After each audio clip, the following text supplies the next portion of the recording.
It's interesting how Hashem built the world in a way that you can always look at the same event and interpret it either in a way which involves Hashem or in a way that does not involve Hashem. I suppose one could argue the world had to be created in such a way, otherwise the world couldn't really exist in the realm that we know it.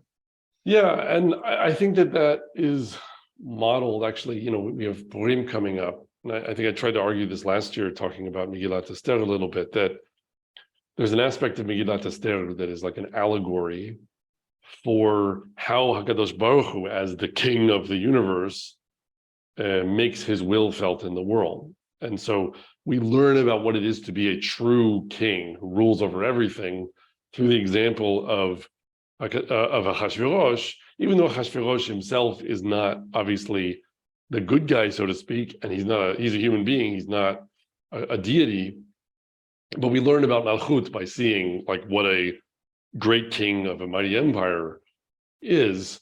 And the point is that for your word to be law, you have to kind of stand by your word. So when he sends out the orders to wipe out the Jews, and then later Esther convinces him that that's not a good idea, he can't just be like, call it all off, forget my orders. He sends out other orders saying the Jews should defend themselves. And so there's this sense in which, in order for his malchut to be intact, he chooses to set events going in the world in a way that sets up competing forces instead of kind of arbitrarily canceling laws that he had already set in motion, right? So it's not just like, let's turn off gravity for a second. I think that what's tricky in talking about this theologically is that you would never want to say it's beyond HaKadosh Baruch Hu to say something and have it happen, meaning that we're taught this by the beginning of Sefer Bereshit, that his relationship to the world is, let there be this and there is this, right? Like there's no barrier between his will and his desire to express something and for it to be the case.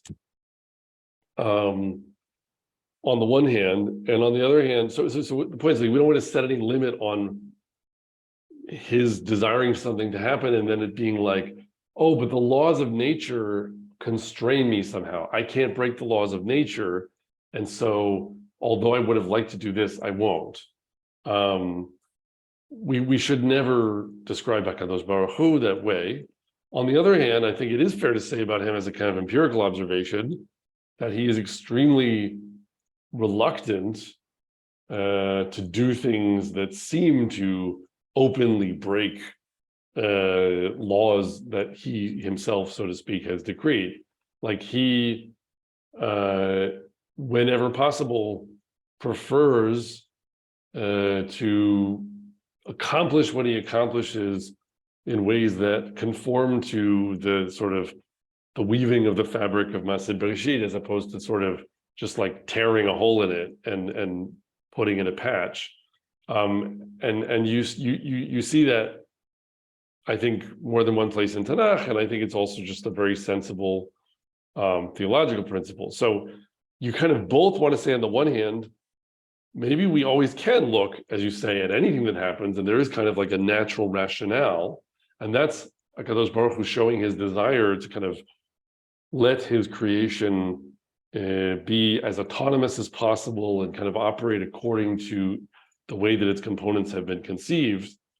And at the same time, also, you don't want to set some bar on the expression of his will. And so you have to kind of admit that at the same time, he can make happen whatever he wants. And it's up to him to, figure out how cleverly to accomplish that. Like, I really like this observation. I'll quote in the name of Rabbi David Foreman. For example, in the mentioning of Maaseh Bereshit, there's this emphasis on all the fruiting trees. We talked about this a few shiurim ago in Tu B'Shvat. And the point is, like, specifically the idea that they are mazriya zera, that they bring forth seeds. Because, like, of course, he could have, had he wanted, just said, let there be all the trees that I want there to be.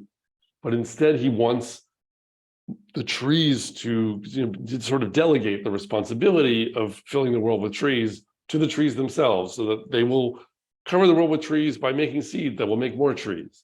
And it's like his desire to sort of always be, fading into the background when possible, and to delegate and to sort of free his creations to be themselves, rather than constantly just kind of tractor beaming things around, and drawing a static picture according to his will that has no ability to become things, because it has no capability to change itself or make choices or act in ways that are governed by rules.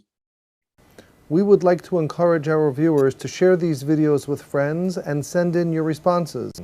If you would like to obtain Birkon Nusach Eretz Yisrael or invite the rabbi for a speaking engagement, please email us at office@machonshilo.org.